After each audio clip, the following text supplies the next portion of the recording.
We want to begin this morning with some big news out of Northern California. Nearly 200,000 people are under evacuation orders this morning. A spillway at the nation's tallest dam is in danger of failing and releasing floodwaters into towns below. Water could be seen rushing over the spillway at the Oroville Dam. Now, it is used to regulate water levels and is being used for the first time in 50 years. That's because the main spillway was damaged by erosion during recent heavy rain there. Helicopters will now try to drop rocks into the gaping hole to plug it. The massive evacuation order currently affects 188,000 people in several counties and towns in the Oroville area that's north of Sacramento. John Blackstone is at the dam where the recent rush of rain is causing big problems. John, good morning. Good morning. Well, right now, water managers are working hard to lower the level of Lake Oroville by about 50 feet. They're doing that, as you can see back behind me here, by allowing about 100,000 cubic feet of water per second flow down the damaged spillway, hoping that it will hold up while holding the water back. Aerial footage taken over the Oroville Dam confirmed what officials feared the most: water pouring over the dam's emergency spillway for the first time since it was constructed over 50 years ago. The situation has been stressful, it's complex and rapidly changing. Located at the beginning of California's Feather River, the 770-foot-high Oroville Dam is the tallest in the nation. Following months of rain, officials last week noticed a 200-foot-long gash in the dam's main spillway. As the erosion became worse, officials worried it could eventually breach the reservoir. But the backup emergency spillway, built to handle 250,000 cubic feet of water, showed signs of weakening. This caused officials to order the evacuation of cities located nearby, including Oroville and Yuba City.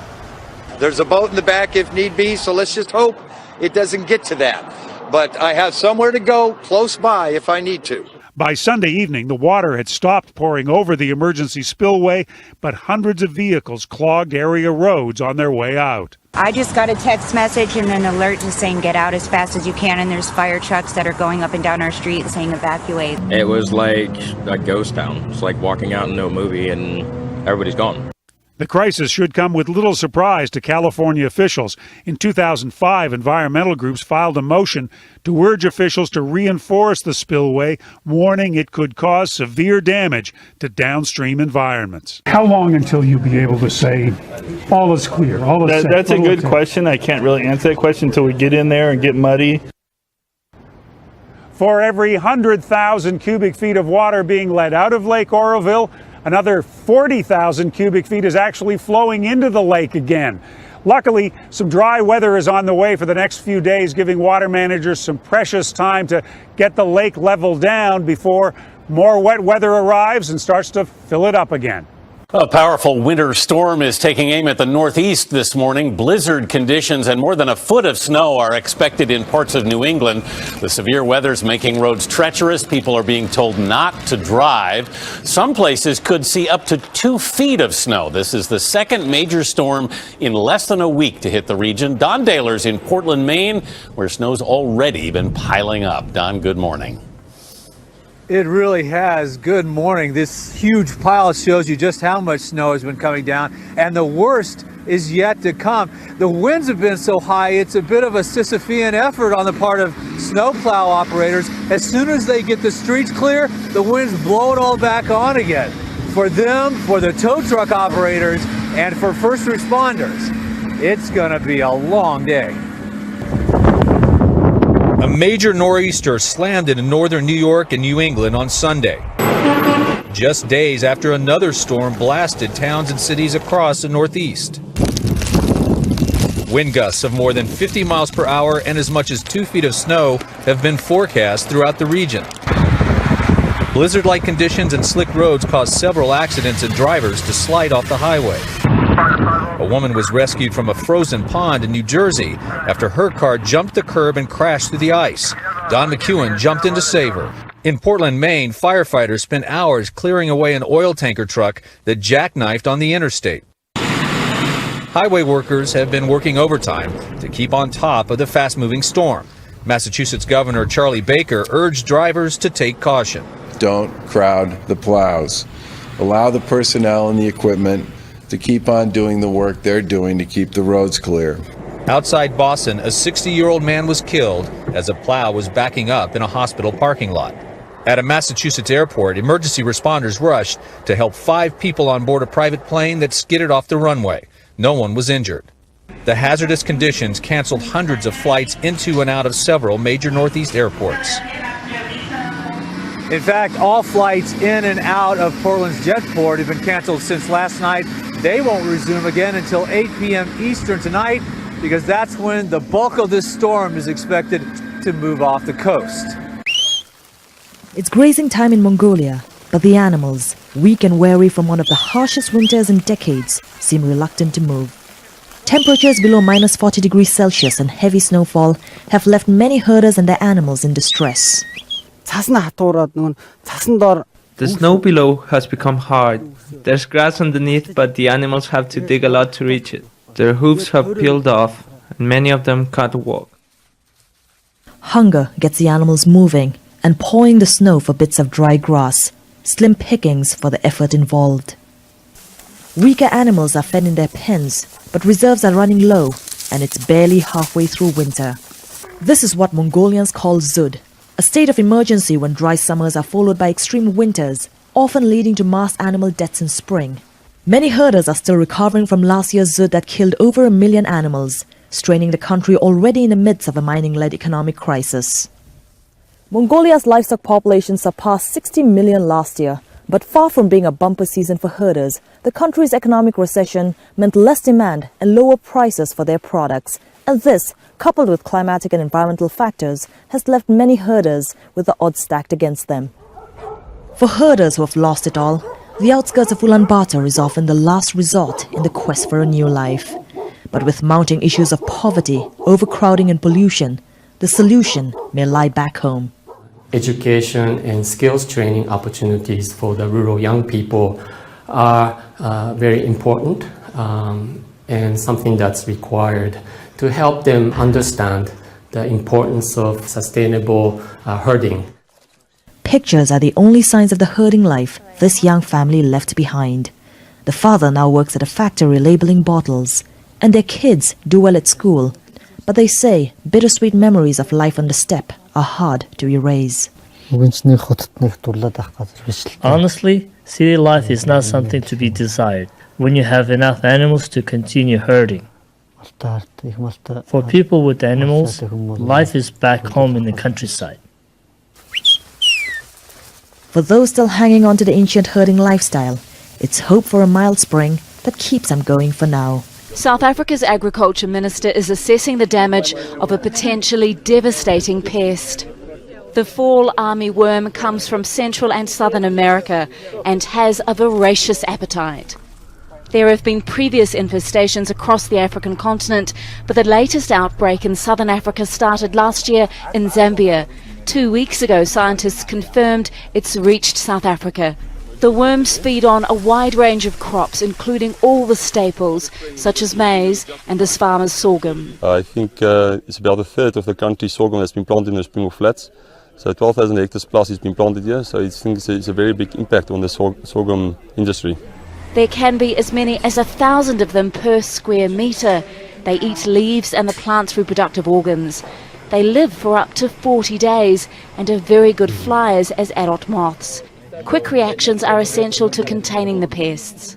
An emergency pesticide spraying program started within 36 hours of the fall armyworm being identified. But the tricky thing is the worm hides right inside the plant. So even where chemicals have been used, some survive.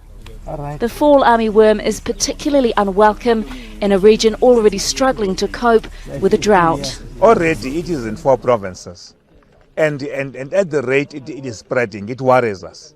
We had a disaster last year of drought. We want to deal with this as a disaster, but we must make sure that we don't wait for long processes. Any delays is expected to hinder efforts to stop the march of the fall armyworm. China's smog problem isn't getting better, but covering tall buildings and plants is one way to try to fix it. By the time the buildings are finished next year, they'll be home to 1,100 trees and 2,500 other plants.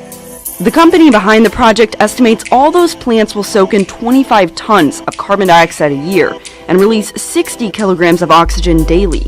Similar vertical forests exist in other cities. And while that sounds like enough to make somewhat of a dent, some environmentalists have mentioned that new construction creates a lot of carbon dioxide, and later on, the plants will need upkeep and water.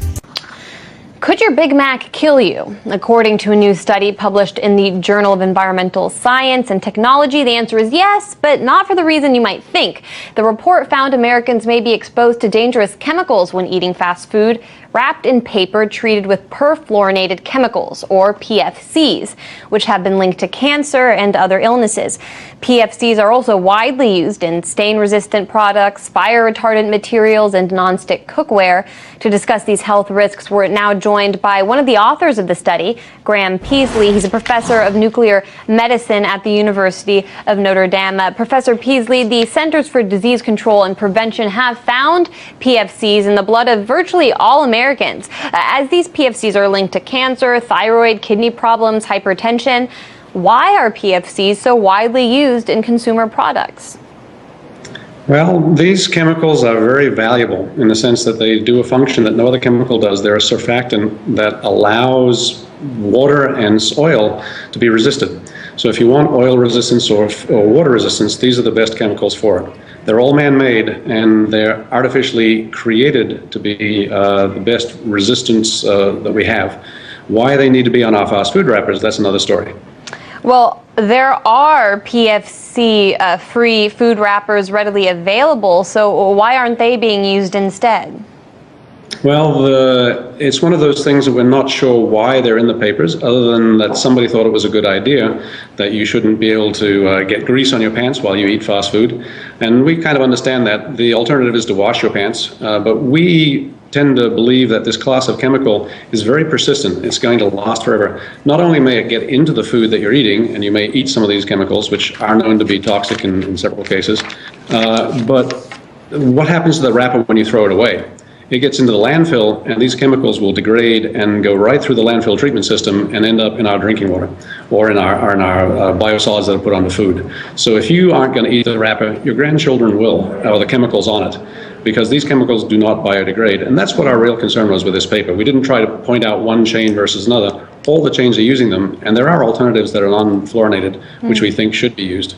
So that's why we published this paper. Hundreds of pilot whales managed to return to the water after being stranded on a New Zealand beach. But how do whales and dolphins, who are naturally expert navigators, end up getting beached? Individual animals will strand themselves for simple reasons, including illness, injury, and old age. But mass strandings, like those in New Zealand, are a bit more mysterious. Humans might have a hand in some whale strandings. Loud sonar can cause them to flee and beach themselves. But other factors could play a role as well. Whales and dolphins are, for the most part, social creatures, and some species follow a leader, which could lead them to shore. Environmental factors could also be to blame. Scientists think changes in the Earth's magnetic field could disorient them, and red tides, poisonous red algae blooms, might have been responsible for stranding over 300 whales in Chile in 2015. Humans have visited the deepest part of our planet, the Mariana Trench, only twice, once in 1960 and again in 2012. Yet the trench, a nearly 7-mile deep rift in the Pacific, appears to be pretty polluted. Some animals there have contamination levels similar to what you'd see in highly polluted industrial areas.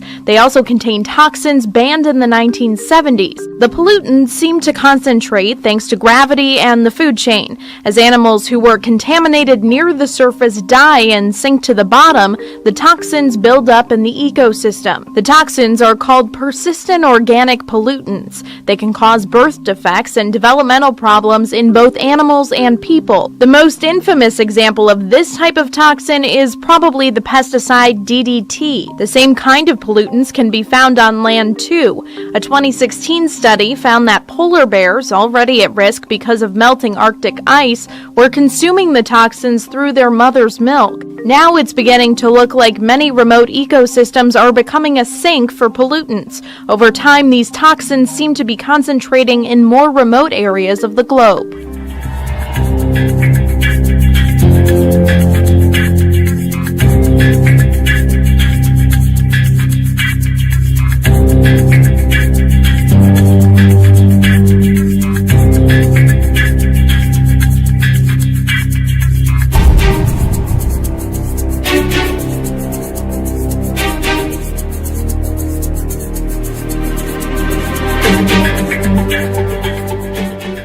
NASA telescope has captured the moment a star began to die.